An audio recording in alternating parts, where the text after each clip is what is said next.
Di balik tenda merah yang megah, di balik sorak-sorai penonton dan tawa anak-anak, sirkus telah menjadi hiburan dunia selama berabad-abad. Pertunjukan yang memadukan seni, kekuatan fisik, dan keajaiban visual. Tapi, apakah semua itu hanya tentang hiburan? Apa yang sebenarnya terjadi di balik panggung sirkus? Dan bagaimana kisah kelam yang kini mulai terungkap bahkan di Indonesia? Inilah kisah yang tak pernah kita lihat di atas panggung. Selamat datang di dunia sirkus yang tak seindah yang kamu bayangkan.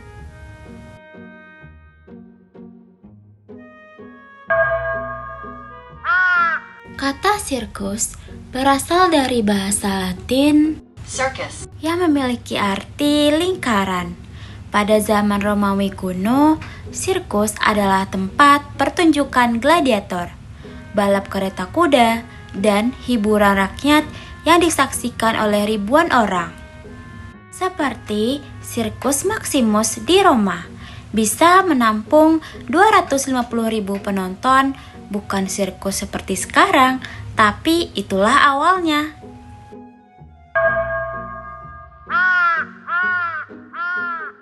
Coba kamu bayangkan sebuah stadion sepanjang hampir 600 meter dan bisa menampung lebih dari 250.000 penonton.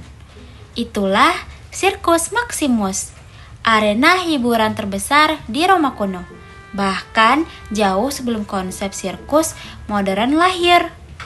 Sirkus Maximus dibangun pertama kali pada abad ke-6 oleh Raja Romawi. Tujuan dibangunnya adalah untuk balapan dan hiburan rakyat.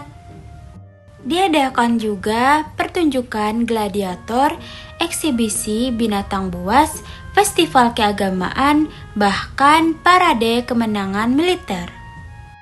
Setelah kekaisaran Romawi runtuh, Sirkus Maximus tidak lagi digunakan. Sempat digunakan untuk pasar dan ladang. Kini yang tersisa hanya reruntuhan, tapi bekas lapangannya masih bisa dikunjungi di Roma, sering dipakai untuk konser atau acara besar. Sirkus Maximus bukan sirkus seperti yang kita kenal sekarang, tanpa badut, tanpa akrobat. Tapi disinilah akar kata sirkus bermula. Tempat raksasa ini bukan sekadar arena hiburan, tapi simbol bagaimana kekuasaan, seni, dan massa berpadu dalam sejarah manusia.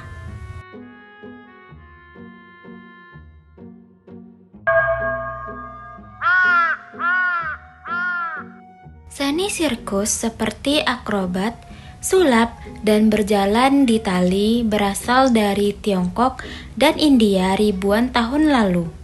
Mereka menampilkan untuk raja-raja dan di festival keagamaan. Akrobatik Tiongkok sudah ada sejak 2000 tahun lalu, perpaduan seni bela diri dan tarian.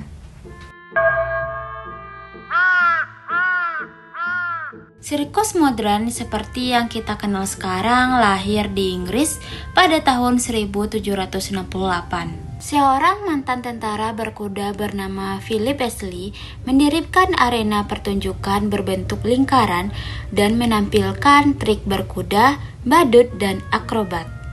Astley dianggap sebagai bapak sirkus modern. Bentuk arena melingkar membuat penonton bisa melihat dari segala arah. Konsep ini bertahan hingga kini. Namun, sejarah sirkus tidak selalu gemerlap. Di balik atraksi memukau, ada cerita sedih tentang pemain yang dipaksa tampil sejak kecil, hewan yang disiksa, hingga pekerja yang hidup tanpa jaminan. Inilah yang menjadi alasan kenapa banyak negara kini mulai membatasi atau melarang sirkus berbasis eksploitasi. Sirkus bukan hanya panggung hiburan, ia adalah cermin masyarakat yang menyimpan banyak cerita, baik dan buruk. Lalu bagaimana dengan sirkus di Indonesia? Dan mengapa sekarang nama sirkus kembali ramai dibicarakan? Sirkus selalu identik dengan hiburan dan tawa, tapi siapa sangka di balik pertunjukan yang megah, tersimpan luka dan tangisan yang disembunyikan selama puluhan tahun. Kasus ini mengguncang Indonesia bukan hanya menyangkut masa lalu kelam sejumlah pemain sirkus, tapi juga menyeret nama besar seperti Taman Safari Indonesia. OCI atau Oriental Circus Indonesia adalah kelompok sirkus legendaris yang sudah berdiri sejak tahun 1972. OCI didirikan oleh Hadi Manansang. OCI dahulu dikenal karena pertunjukan akrobatik spektakuler dan keliling kota di seluruh Indonesia. Pada bulan April 2025, beberapa ex-pemain OCI muncul ke publik. Mereka menyampaikan testimoni mengejutkan tentang eksploitasi, kekerasan, dan pemaksaan kerja sejak usia anak-anak.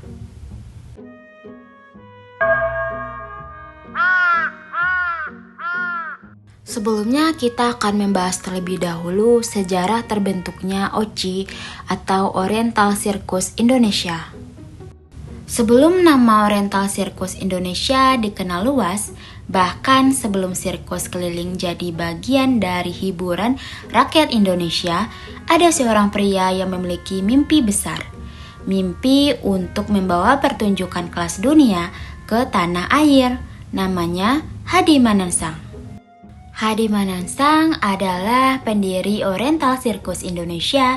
Ia lahir di keluarga Tionghoa dan dibesarkan dalam lingkungan seni pertunjukan. Sejak kecil, Hadi sudah akrab dengan dunia hiburan, terutama seni, bela diri, akrobat, dan teater jalanan. Tidak banyak dokumentasi publik tentang masa kecilnya, tapi diketahui ia sangat terinspirasi oleh pertunjukan sirkus klasik dari Eropa dan Tiongkok. Awal yang sederhana, Hadi Manansang memulai segalanya dari nol.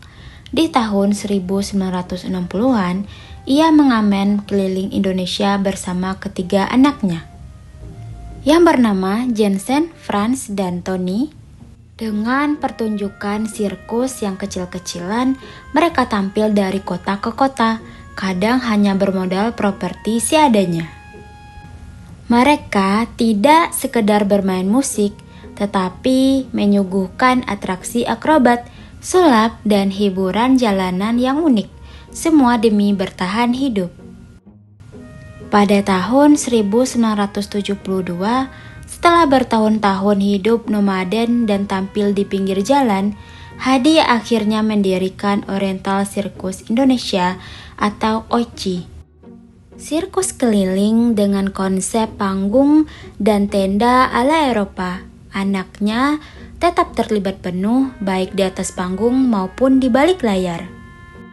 OCI kemudian menjadi fenomena nasional dan menjadi bagian dari kenangan masa kecil banyak orang Indonesia. Pada tahun 1981, bersama ketiga anaknya, Hadi mendirikan Taman Safari Indonesia di Cisarua, Bogor.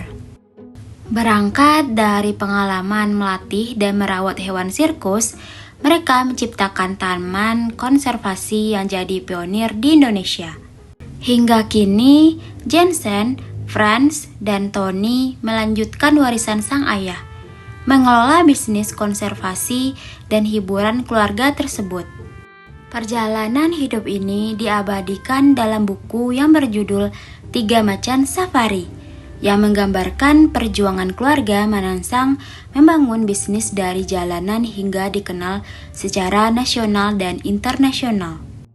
Di balik tenda megah dan sorotan lampu yang memukau, tersembunyi kisah kelam yang baru terungkap.